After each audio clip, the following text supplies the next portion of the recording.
At the beginning of Stonehaven's Old Town High Street, some 30 yards from the inverted cannon on the corner, is Christian's house, so named after Peter Christian, a writer and sheriff clerk of the county of Kincardineshire, whose family lived there in the 1850s. Peter's father was the chief magistrate for the Stonehaven baronial borough and laid the foundation stone for the development of Stonehaven's harbour in 1826. The house itself was originally built in 1712. Unusual features include its thick walls and portico of ornamental pillars, together with a crown lantern over the front door.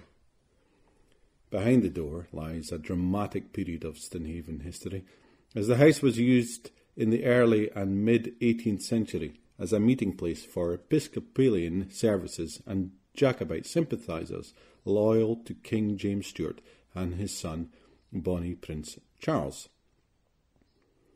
In order to control and suppress such support for the Jacobite uprising in 1715, which ended in defeat at Flodden, King George's Hanoverian government introduced legislation initially forbidding assemblies of more than 9 people.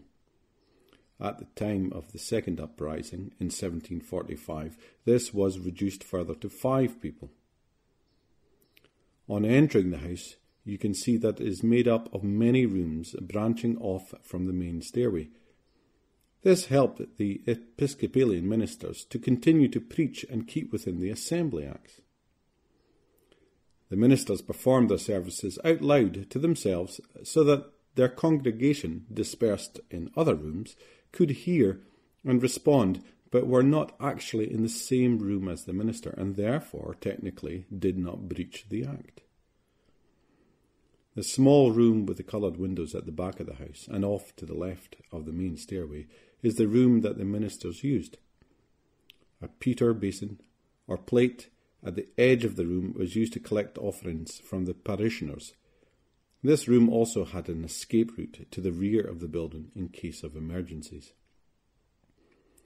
The Reverend Alexander Gregg performed services and prayers in the house for the safety of Bonnie Prince Charles after his defeat at Culloden in 1746, and for the comfort of his Stonehaven congregation, as many had relatives killed, wounded, imprisoned, or hunted as fugitives. In December 1748, the Reverend Alexander Gregg, along with 2 other Episcopalian ministers, John Troop and John Petrie, were denounced by local townspeople and government soldiers.